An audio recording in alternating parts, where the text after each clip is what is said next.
There we go. Hi guys, another few talks basically. We're going with the stereotype talk because we briefly spoke about it last week with Bromhead and Manford.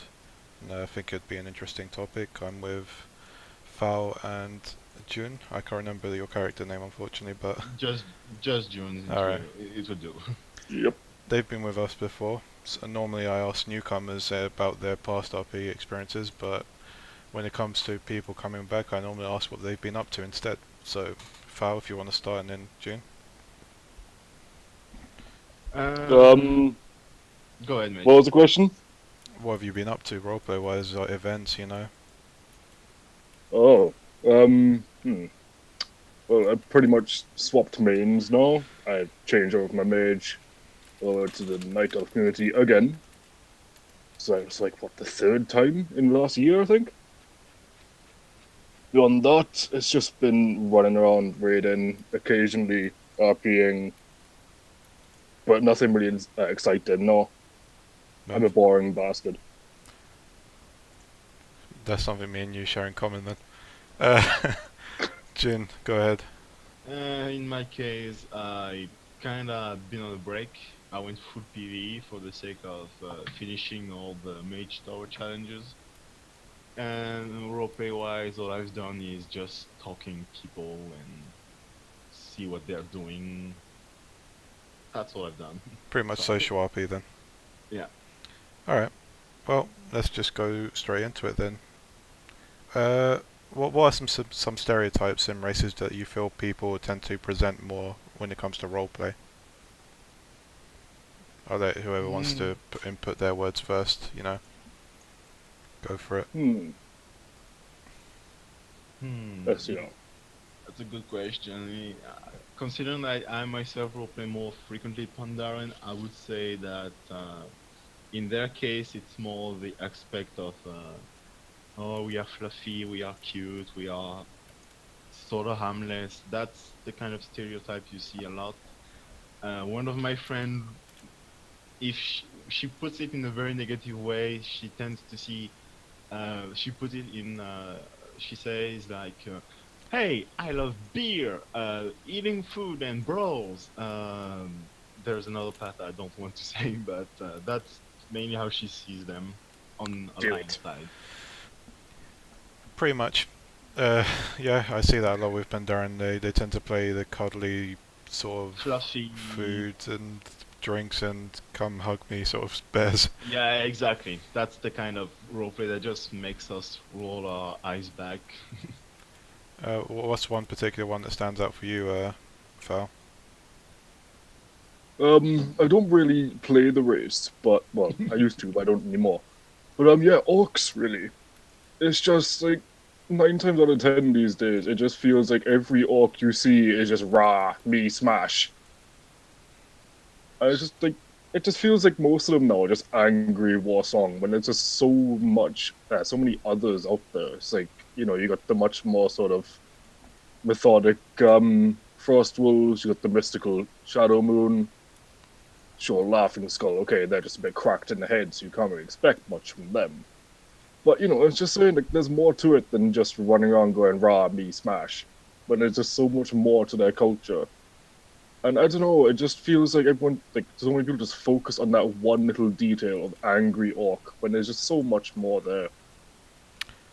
I feel like when it comes to orcs, as much as they're portrayed in being savage, big, tough guys as well, that's pretty much them also representing the spirit of the horde, as some people tend to see. These like you know, these heavy set warrior band of misfits, you know, all this kind of stuff. But as you stated, there isn't much exploration most of the times when it comes to people, you know, having all these different clans to kind of gather from. I think one of the main reasons why you see that kind of orc, sorry about the joke, but it's simply because it's easier. Roleplay an angry mean orc is sincerely easy. You don't have to put much thought behind it. It's safe. It's a safe choice, is what I'm trying to say. Yeah, and that's fair, Okrana. Obviously, I'm speaking from when it comes to me. I don't know about Fal. It's back when I used to roleplay Horde a lot more. I used to see a lot more of these angry orcs all the time. You know, I don't know how the scene is like now because I haven't roleplayed in the Horde in a while.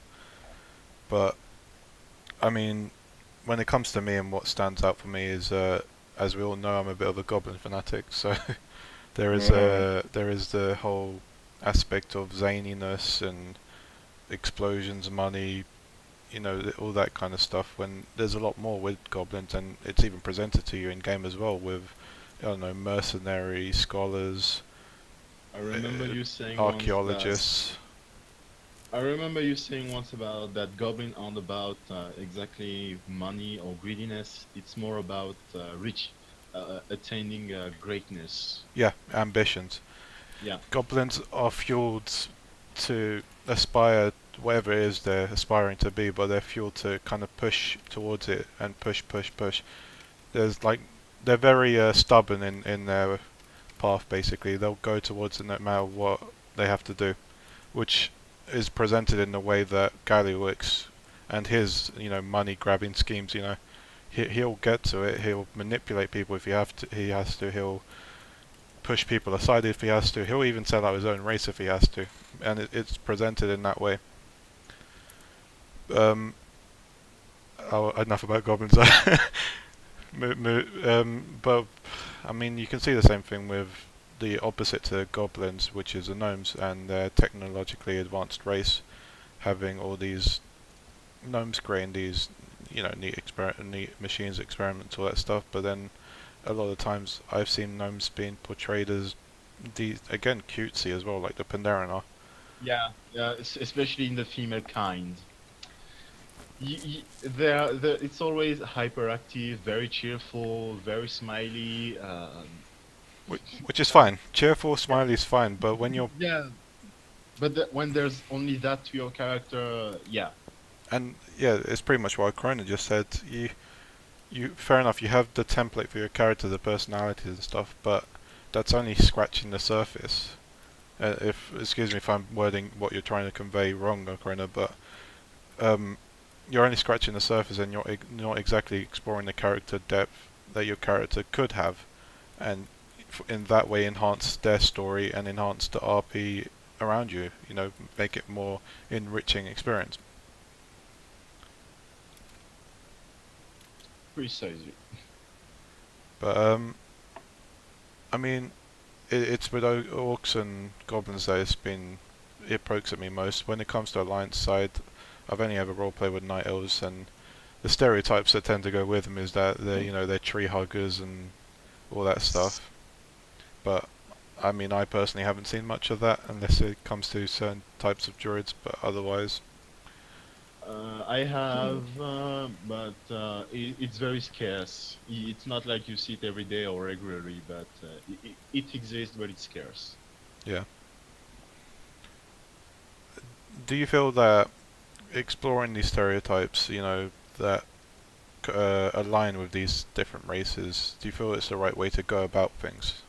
To move forwards in roleplay, or do you think it's like a lazy way of roleplaying? If you're a new player, I think it's better to stick to the stereotype. It's easier for you, and as I said, it's safe. You, as you gain experience, as your character learn more, you may explore other aspects of your character, give it more depth. But yeah. If you're experienced and you just content yourself with the stereotypes, no. What do you think, Val? I reckon, like as you say, like with stereotypes, like if you're new to like community or race or so, yeah, sure, maybe hug the stereotypes a little bit, but use them so more like a loose guideline. Yeah, Don't just take them as gospel. I think my Because then if advice. everyone just, it's like if everyone stuck to just going rigidly by stereotypes, then where's the fun in that? Because everyone's the same. Then if you put your own little twist on it, it can be great. Yeah. Um, sorry, I just read something. Yeah, I mean, I think it's fine. Fine using it as a guidance sort of thing. You have a general idea of how this race is represented, it's fine. And it is a good way of getting into roleplay, and obviously, as Jun mentioned, as you roleplay, you'll gain experience and build character to your character. Um, and it does, again, if it is everyone doing it, it will get a bit copy and paste, a bit boring, you know.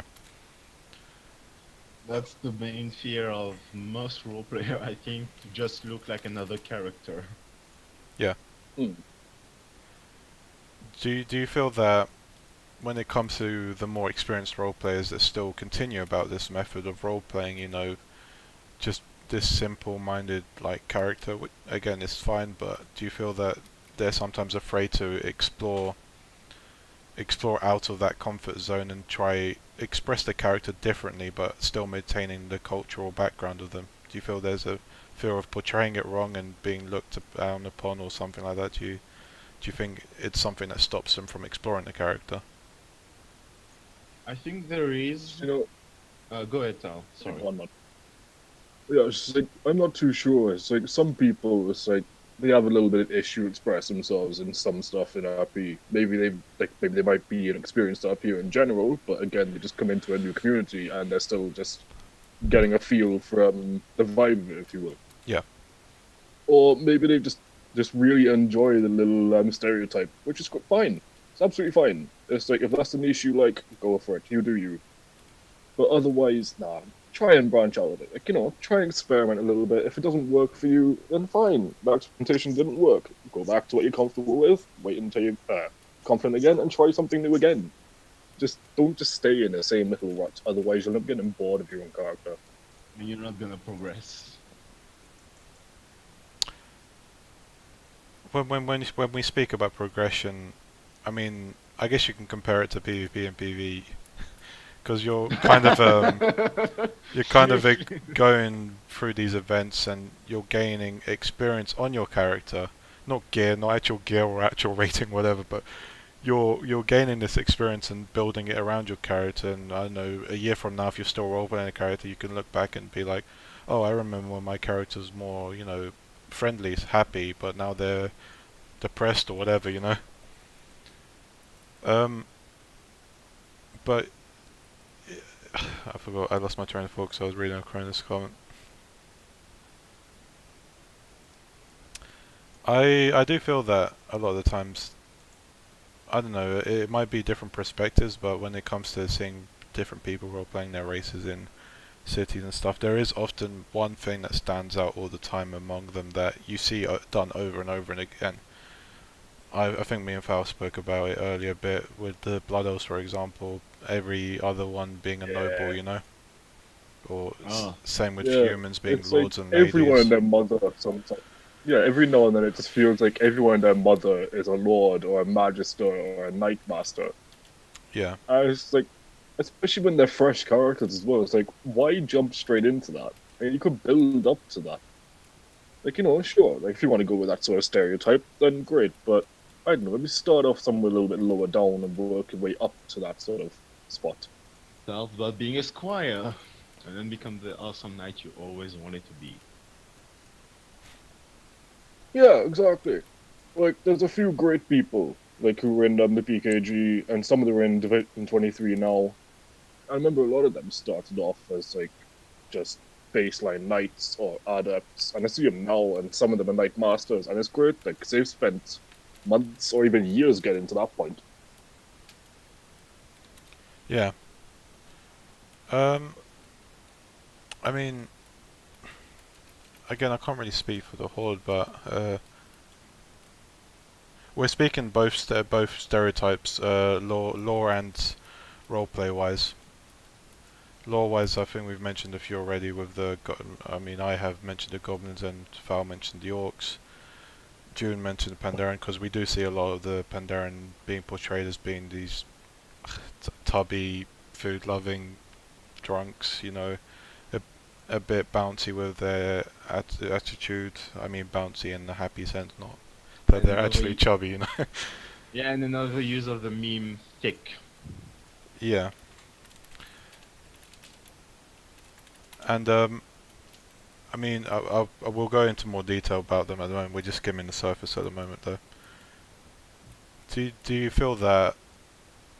Do you believe that you can maintain the racial backgrounds of these, characters whilst, straying away from normalities? Do you feel there's a Oh possible yeah. way of doing that without overdoing it? I mean, we see it either done minimalistically or overdone. Oh yeah. It can be hard sometimes hitting that sweet spot that people can be content to be like, yeah, this character seems fine. Well, Yeah, definitely, man. is there anything you wish to add upon that? Exploring those Oh, outside. really. I do believe that it's possible to maintain the stereotypes of a race without actually making it the big point of your character. I I have one of I tried to mingle with Pandaren, like the guild Wound Dynasty. Check them out from time to time. It's like a Pandaren house guild. These guys are not exactly what you'd expect to see in Stormwind. They do have depth, but you can see that they still keep the aspect of, oh, we're Pandaren, we like good food, we like when we are offered a good beverage, but they're not overdoing it. Yeah, I get you. It's like say with night elves. It's like their sort of main staple thing, like in their lore. It's just like they've been essentially xenophobic for the last 10,000 years, and then in Warcraft 3, when the orcs and humans showed up, they didn't quite like them. Well, didn't quite like them. It's a bit of an understatement, I suppose. But like you can still sort of incorporate that. Just like for someone might have a character that is like thousands of years old, and then they've got to now deal with this sudden influx of other races into their lives. And sure, it's only been it's been a few decades now in the lore, but what's a few decades to a night elf when they live for thousands of years? I mean, there's still quite the adjustment period going on depending on your character. And they still added more and more, like the highborn, so adaptation might be more difficult for them. Yeah. Yeah. Adaptation so fast. At what point do you feel maybe going too far though? Like, is there any examples you can think of that may be overstepping the line, that kind of it's just out of this world concept? You don't need to name and shame. I'm just saying what an example in mind. Actually, don't name and shame. That's what I mean. But Yeah, of course.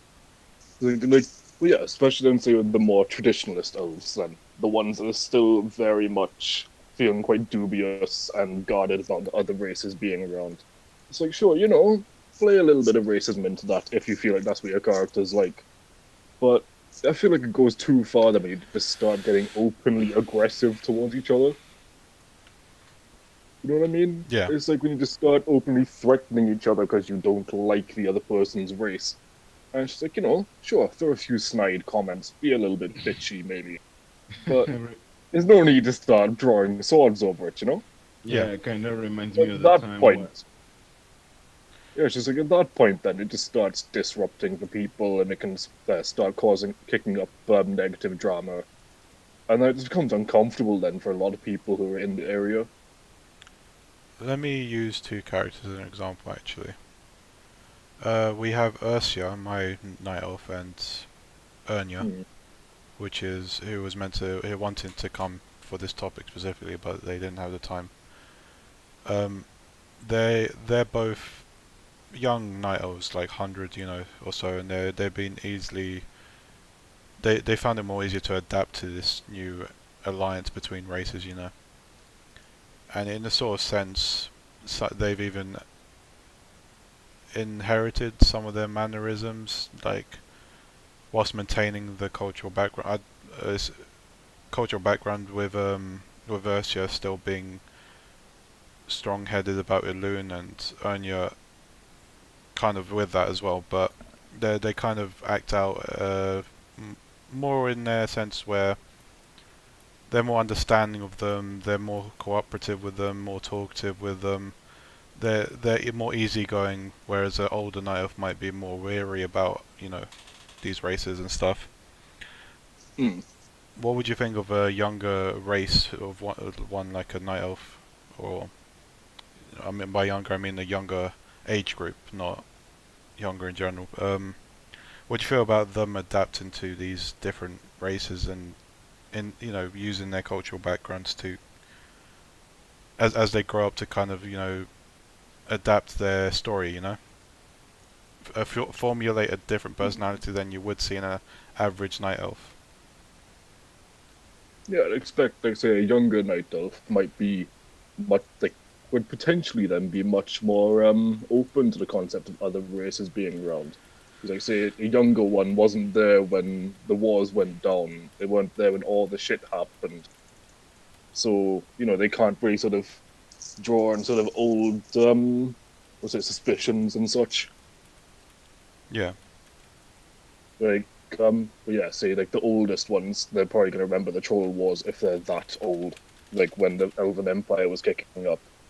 So, the older ones would be much more a case of kill it on sight. So Whereas, say, a younger one might come across a troll and just be a bit more sort of weirdly intrigued by it and start trying to sort of see the similarities. Like, that thing's got long ears like us. What's going on here? yeah, I know it's a bit of a terrible example, but likely for night elves, it's mostly for the younger ones because they certainly did not see as much war as the other. I think most night elf, the night elf society was more on a vigil for new threats, both from safeguarding the Emerald Dream, making sure there aren't satire incursion.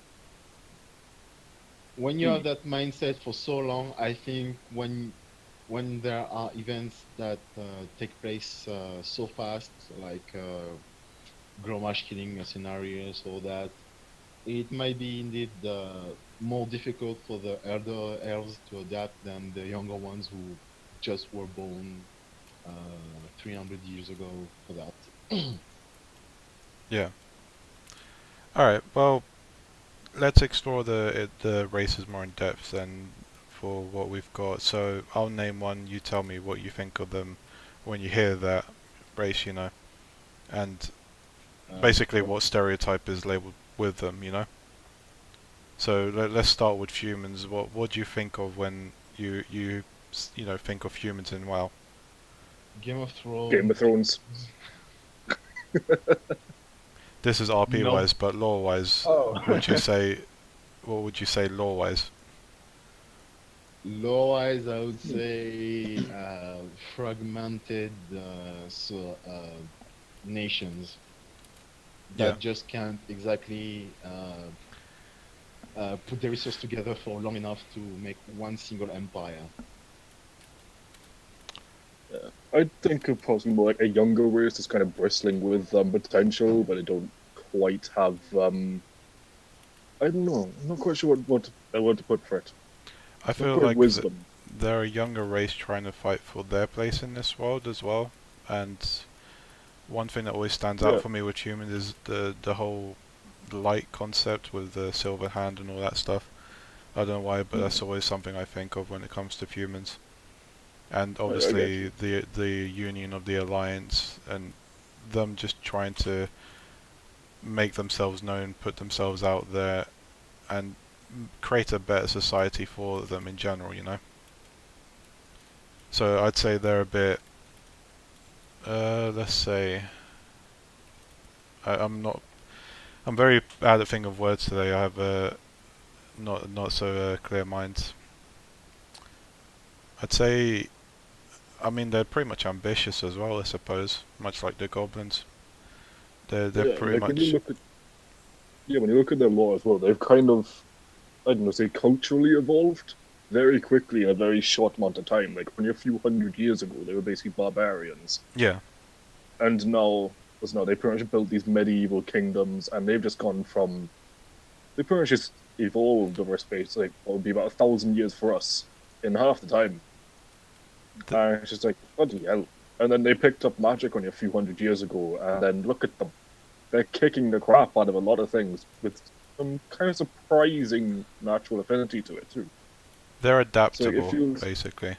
yeah. So they're quite versatile, but like in some ways as well, it feels like they're still missing just that one last key catalyst to properly temper them. Yeah. Because like it still feels quite fragmented in some of the situations, and then like well, especially with the law stuff, like when you had the what was it stonemasons, I think it was called, Masons Guild, the one that turned Yeah, the into the Empire. stonemason. Yeah, and it's just like still feels like a lot of them are still going out for number one in some of their culture, and instead of just kind of trying to help everyone out, it's just like how can this benefit me a bit more? Feels like they kind of tread on the backs of like their commoners in a way to try and bolster themselves. Yeah, I feel like it would go back to them trying to still find their place in this Hmm. world, basically. What about dwarves then? What do you think of when we say dwarves lore-wise, not RP-wise, just to remind you on that? It's a fucked Hmm. up business. I mean, you start off with the Dark Iron, breaking away from the Bronzebeard and Whitehammer because they want to take over Ironforge. Then you have the Bronzebeard who ally themselves with the Whitehammer to take down Grimbatol, I believe. Or was it the Dark Iron attacking Grimbatol? The I think it Dark was. Iron screwed up with Grimbatol, yeah. Yeah, I think Yeah, it was yeah. Dark Iron. I feel like it's like I guess we can call them a brotherhood of clans, you know? They're all the Yeah, they same, but definitely there's have also a like, vast difference between them, and there's specific things about them, like much like with the Orc clans actually, because the Dark Irons have these like this fiery background, I guess you can call it. There's quite a bit of mysticism to them. Wildhammers being more down to earth, you know, grounds. Also yeah, having that natural affinity with griffins and stuff, you know. It's an yeah, they interesting definitely race, still to be have this sort of honest. they definitely still feel quite versatile as well, and yet they still sort of stick true to their sort of clan mentality in a way. Yeah, I'd say they're pretty much. I mean, if we're talking clans, they're pretty much the orcs of the alliance. In the sense they have these different clans with these different backgrounds that make them stand out individually. And Oh god, yeah. what I think is neat about them actually is having this council as well. So it Yeah, I kind of, reckon like my favorite uh, yeah, my favorite dwarf clan has to be the Wild Hammers really. I'd say Wildhammer as well, but oh, okay, I just did this wrong. I said Wildhammer as well, but with Dark Iron lore and how it's progressed, I have a new favoritism for them personally. Uh, there's not much more I can say about the doors personally. Anything else you want to add, or No. night elves? No, I can think of. I'm sure Thal Hmm. has quite a bit to say about night elves. They definitely give much more of a sort of Amazon kind of feel to me. They did, but And hasn't that sort of changed actually? I don't know, because if you look at it, it's like, obviously they're pretty much led by their faith leader. Yeah, Then, like, was not the general is female. Their entire system of government is essentially run by females, like, by the Matriarchal sisterhood. system. Yeah. So they still pretty much do give the sort of feeling that, like, yeah, Amazonian, much more matriarchal. well, what I meant though, I haven't finished reading all the chronicles unfortunately, but they kind of changed the savage Amazonian side to them, haven't they? Yeah, That they did a lot. Compare them to Warcraft 3, it's the change are amazing. Hmm. it's quite a few big changes because we viewed them as these compared to the other elves we've seen so far. We viewed them as more vicious and um, Xenophobic. yeah, zealot, xenophobic. They're all for a loon, or you know, but it doesn't feel that way anymore at all. I feel Yeah, like it's changed quite a lot, but obviously there's still that hint of we're not very trustful of you sort of vibe when it comes to other Yeah, it alliance. feels But like they've just been uh, thrust back into the world and given the ultimatum of adapt or die. So it's kind of like they're trying to sort of find the balance between keeping their traditions and heritage alive, while at the same time adapting enough so that then they can still coexist with the rest of the world. although it hopefully feels like current natives just feel like purple humans. I wouldn't say that. There's Like, definitely something. There's definitely things that make them very different to humans. Namely, the yeah, matriarchal society being one thing, but I do believe that there's been quite a few changes that I'm personally don't think was for the right movement because they kind of made them stand out being these vicious sort of these savage elves that you wouldn't really want to mess with when it comes to being out in the woods. That'll be their territory, their grounds.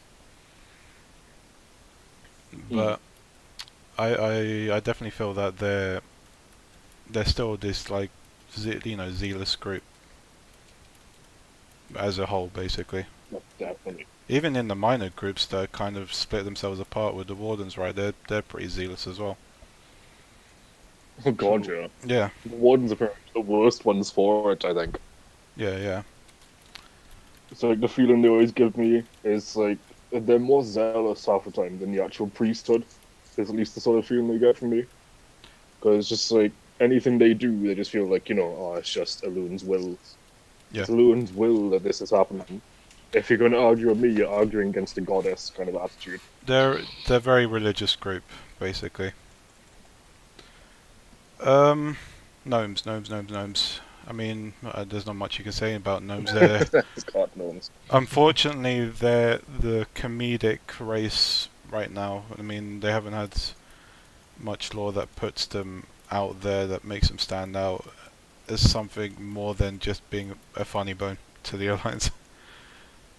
Um, I remember reading through gnome stuff a while back, and it was saying about how their natural sort of intelligence and their magical affinity and all those. If they had the mentality to go along with it too, then they could also potentially take over the bloody world. But it's just not in their minds. It's just not something they do. they're very polite race. They're very friendly. They're very intelligent, as you pointed out, and obviously they have this strong bond with the dwarves as well. Mm. But I mean, as far as it goes, that's pretty much all they have going for them, as far as I see it, which is unfortunate because I Without feel a like there's a lot of potential that could be given to gnomes, basically. Um, I mean, unless there's anything else you want to add, we'll move on to Worgen. Jorna even. Just thinking. Pun? Oh no, I was just thinking about one last little bit that always comes to mind still with the gnomes. What's that? About a little sort of lore excerpt about I think it was Alderman. Yeah. Like, well, obviously they were looking after the Earthen back in the day, and even though the Curse of Flesh was hitting the Mecha gnomes, they still did their best to look after the Earthen that were in stasis. Yeah. And then just as the last gnome died from old age of looking after him, apparently then she released them and just let all the dwarves out into the world. Yeah. dutiful It's just like race. I just like that little detail. Yeah, it's just like, doesn't matter what the hell was happening to them. They still went out of their way and just gave up their lives just to continue on with just their little act of charity. Same goes back when the war broke with the Horde, when they were dealing with the Trog. Um, the dwarves didn't ask help for the Alliance. They just wanted to. They dealt with their issue by them on their own instead of asking for reinforcements that Hmm. certainly could not uh, uh, be asked. They're a small race with a big heart, basically. I Um, right, Drano. I mean, another religious group, a lot of hardship behind them. Thousands of years jumping from planet to planet, just trying to survive, and they're pretty much a broken race in general. As in, they've lost a lot, and by losing a lot, that the lot that they've lost also have turned on them. You know, the Minari, the enemies, and all that. I feel like they're a race of exiles. I mean, that's the best way I can put it. Exiles, religious, Nari, all that stuff. Well, what do you make of that? Pretty much. No, no. Very religious indeed. Kind of weird that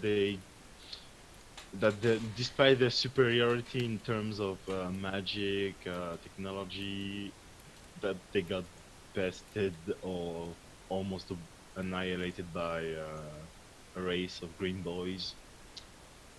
Let's not forget the Green Boys had help from one of their own. Yeah, but they were just pumped in High Mountain Dew, not exactly. Well, I guess just the fact that they had strength was enough. I I I always put it in the sense that the Draenei already are in small numbers as it is, and the Orcs, whilst not the smartest, they are very, big, strong foes to go up against. And obviously, fell kind of fuels to that as well. But I won't explore into much detail into that because we're not really talking about that now.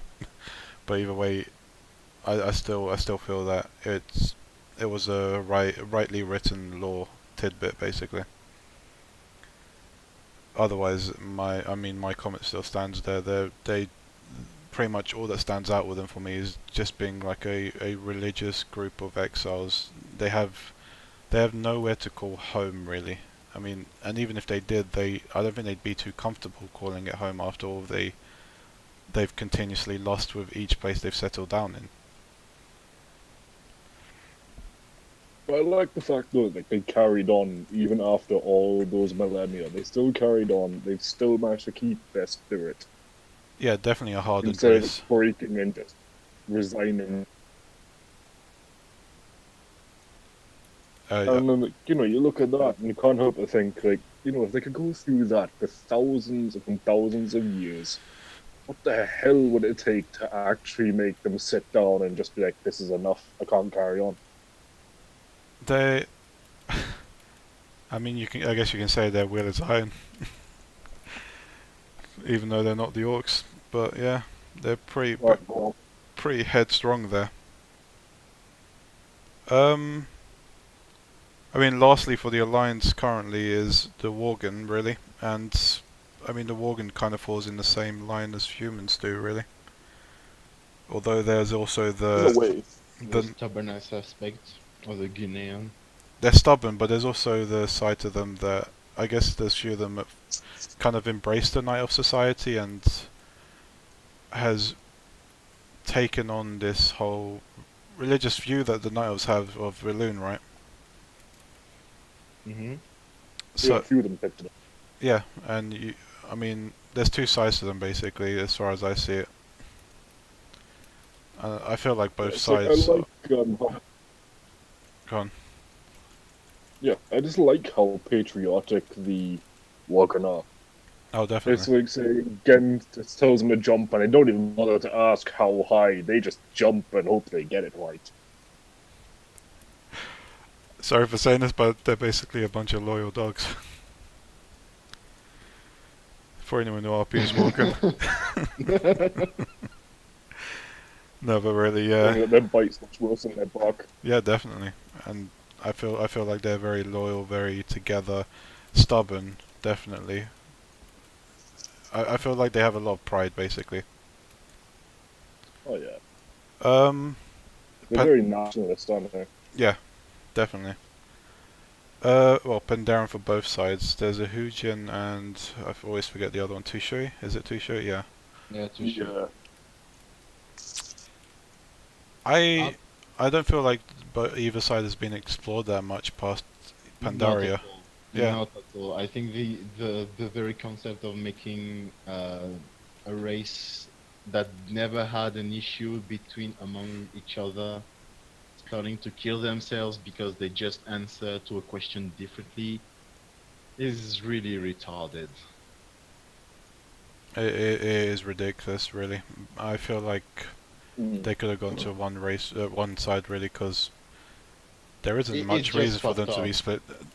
I mean, there's more reason for Void Elves to be attacking Blood Elves than there is Pandaren to be attacking each other, because Void Elves were basically exiled, right? I mean, Yep. they've pretty much been disowned. Again. But Pandaren's just, they were like, all right, pick a side, you know? Mm. If your friend picks the other Like, and side, then you're gonna have to kill him, buddy. yeah, and then you see it then in Siege of Orgrimmar when you're doing the raid. It's like the moment you get through the gates, the two Shui leader just comes out of nowhere. She doesn't care about the fighting whatsoever. She just wants to go and save the core gen leader. And it's just like, they just don't care about all the fighting. At the end of the day, it's just like, they care more about their own kinsmen in that case. Like, they don't care about the differences. They don't care about what sort of divides them. They care more about what unites them instead. Yeah, and I mean, I feel it conflicts with the current state. I mean, game-wise, that you can pick either side, really. And now lore-wise, the two leaders are now together. Yeah, and if That furthermore, it just makes it weirder, really. But when it comes to Tushui are more about thinking before acting, and Hujin are more about acting before thinking. Really, it's just get in there and get it done, basically. Otherwise, when it comes to Pandaren in general, when it comes to Pandaren in general, they tend to be these hearty folk who are more resilient to these emotions that will erupt. I mean, they've had to be, with the Shah and all that. They've kind of had to learn how to deal with their emotions rather than pent it all up. And That's more the Pandaren from yeah, the yeah, mainland. that's what I'm saying. I'm speaking on a mass level here, because Pandaren from the mainland are more than the actual ones on the island, right? Yep. Born from the mainland or get the Yeah, fuck out. but it is technically that, really. They're very patient, calm. They're, I mean, some of them are welcoming. Obviously, if we go down into deeper territories, the Shadowpan, not so much, right? But otherwise, there's really a struggle there when it comes to aligning them with certain traits or personality, because there's not really much that's been explored past Pandaria to kind of allow that to advance story-wise. Yeah, it's a shame. Right, we're gonna have to shoot through the Horde ones because we have like 20 minutes. I mean, we've kind of spoken about orcs already at the start. We undead. Very like spiteful, revenge. Psychopaths. I mean, here's the way I see it. I think I mentioned it with Thal again in the earlier call. They've been brought back from the dead. They've been rejected by the living. I mean, they're pretty much viewed as monsters, and it kind of affects them really, and it further pushes their agenda to just be like, you know what, fuck the living, basically, you know. Yeah. It's It, like in a lot of ways they feel like humans, but only just much more vindictive. yeah, they're very vindicative. I guess they have they have a unity as well, and what unites them is death, basically. I mean, they're all undead, obviously. That their unity, their spiteful, their revenge. It's pretty much all negative emotions you can harness with them, but the one that stands out the most is pretty much their loyalty to Sylvanas as well. Mm. For a queen who's pretty sketchy with her choices. It's just Let's like just another sort of. It's just like another way twist on just very twisted patriotism. Yeah. Tauren. Tauren's another sort. I mean, Tauren trolls and orcs are pretty much. They have different tribes, different clans, different things that make them stand out. The Tauren we know, the Tauren we tend to see, we tend to think of as more peaceful, uh, down to earth, you know, like basically like elves. They're all about nature, but we never see people kind of. I'm talking from a roleplay perspective here for a moment. We never see people kind of exploring the racism that comes with the Grim Totem, you know, Hmm. the warpath they've been on, everything like that. I don't know. What do you think there? True. Um, so like the Grim Totem do pretty much feel like the black sheep of the family, Yeah. whereas like the rest of the Tauren are just very much, I don't know, they're just sort of like honorable, gentle giants in a lot of sort of perspectives. It's like they just feel like really slow to anger, but once you do actually manage to rile them up, it's just run.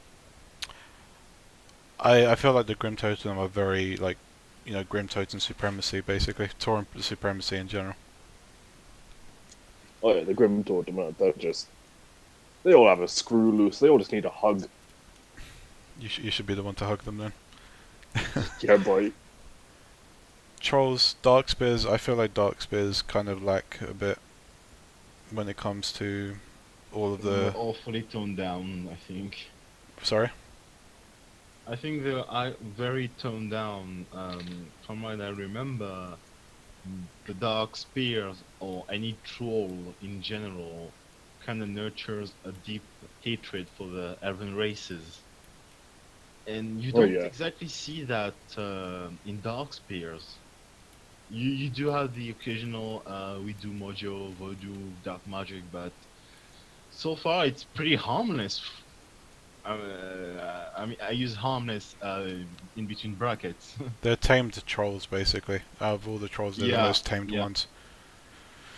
And I mean, I feel like it's lacking really.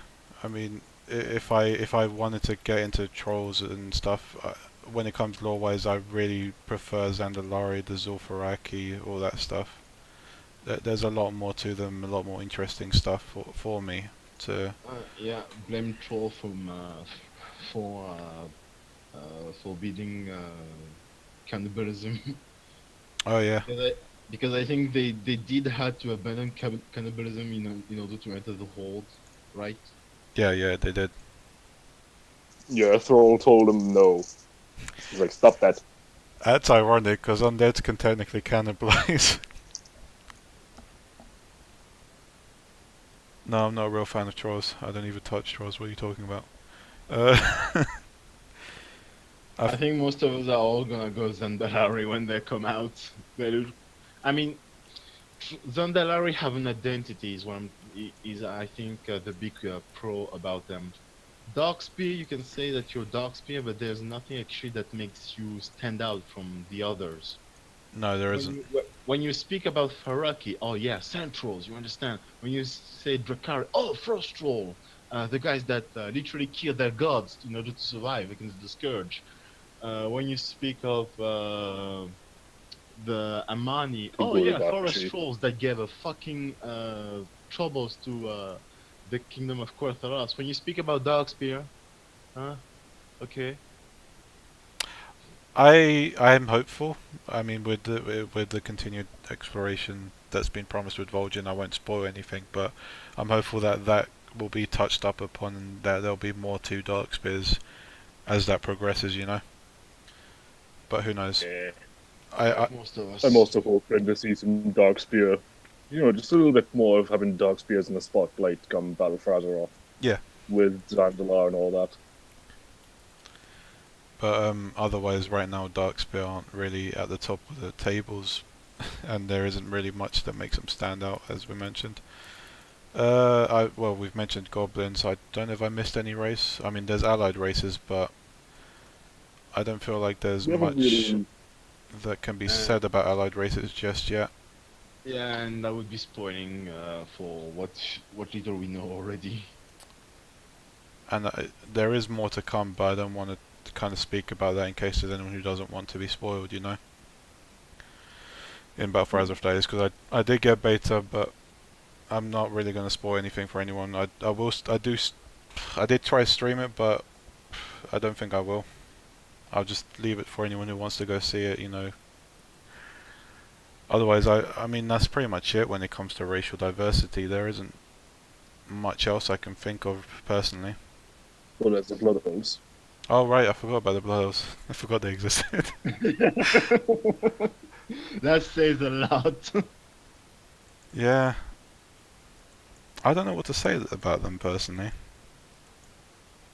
What would I mean? URP them. URP is a Blood Elf file, so maybe you can touch up upon Yeah. them.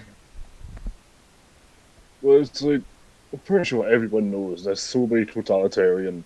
It's just, like, it even comes off from the Arcane Guardians walking around the city just pretty much spouting out, like, happiness is mandatory. And just crap like that. And then in the bazaar as well, there's some NPCs where they're trying to speak out against the Magisters. And then just one Magister just appears out of nowhere and just hits them with some sort of mind control spell that just immediately placates the dissident. But I find that quite a lot of the misconceptions that come up with Blood Elves is actually mostly just down to the Magisters. Like, as even Iona has mentioned it now in the chat earlier on, about, like, some people just don't quite get what the real deal is with, like, what Magisters actually do. And, like, from what I've seen, like, I got bored the other week and decided to do the law. And it was something about, like, the Magisters themselves are actually, like, one of the sort of big orders. Like, you got the Farstriders, the Blood Knights, the Spellbreakers, and the Magisters. And the Magisters are much more judicial, I suppose.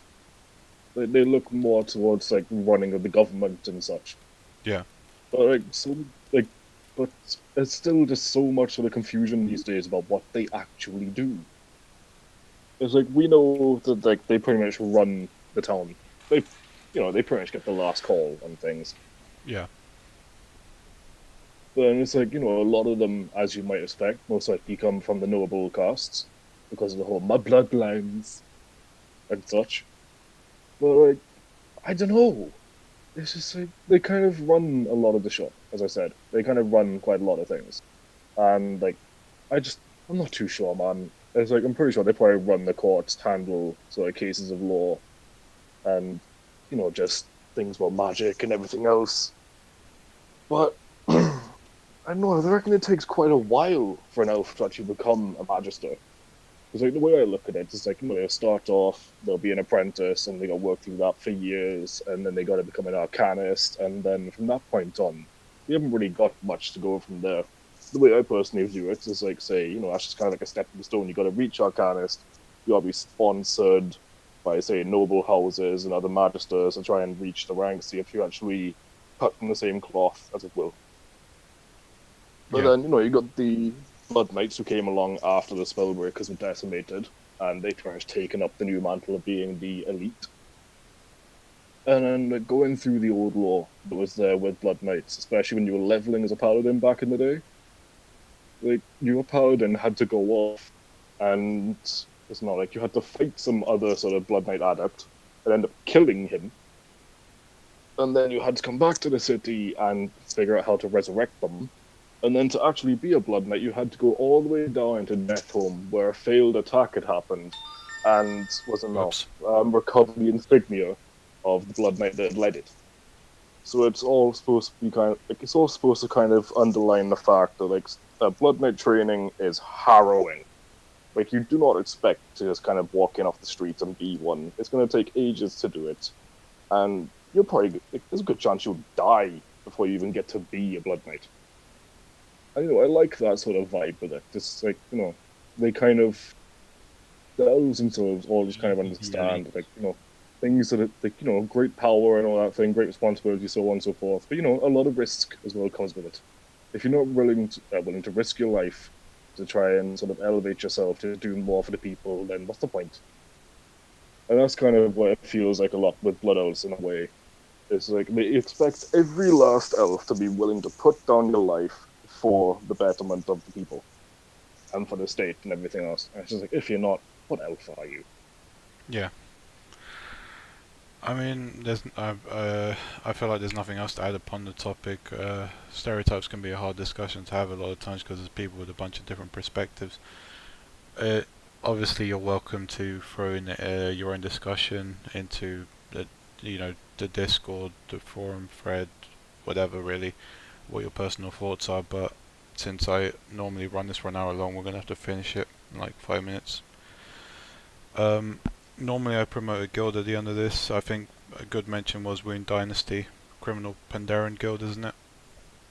Perhaps Jun can touch up upon that a bit more. In my case, no, I just heard of them from afar, and checked out from time to time whenever I could, but didn't actually roleplay. As I said, I stalk people. I'll speak of what I've heard of them, but don't entirely take my word from that, because I mean I might not be right, but I've heard they're pretty good Pandaren. If you're looking for a criminal organization, like I guess you can call it black market sort of stuff, I guess they're the kind of people you can go to. I've heard their roleplay is very good. They run a tavern in Tolbarad as well. I forgot what it's called. Gizlek can tell me that, and I'll put it up on the forum thread as well for people to go check it out. It's in Tolbarad. It's in what's the area called? Let me have a look at the map. Although I probably haven't unlocked it. I think it's in Rustburg Village if I remember correctly, or yeah, it might be in Rustburg Village.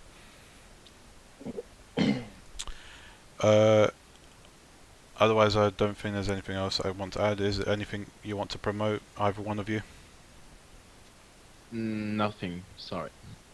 What about you, Thal? I'm just thinking really, because it depends on what sort of community I go for. Because I get the feeling I get shot if I promote the wrong guilds by other people. Like, not seriously. That's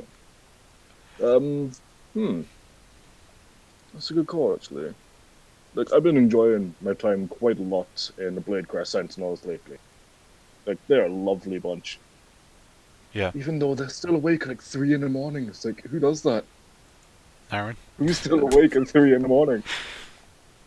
You haven't met Naren then? I'm not sure. Yeah, Bladecrest are a good guild. I can recommend them as well. Nightblade Sentinels as well.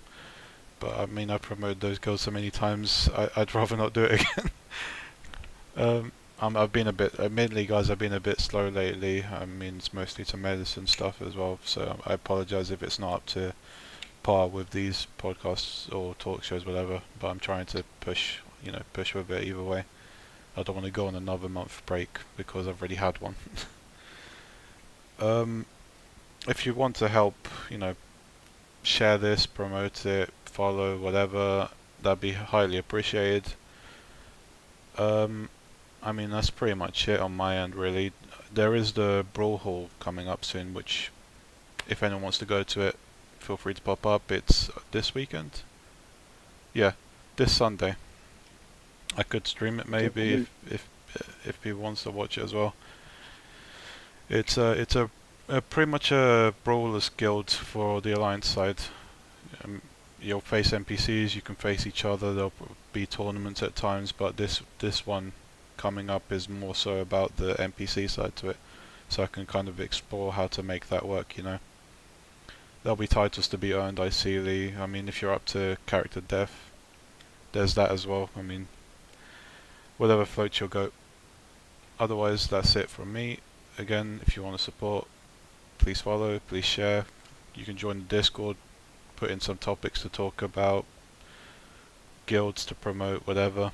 I'll look them. I'll obviously go forwards with them. Thanks again to you two for joining. Yeah, no problem. No problem, man.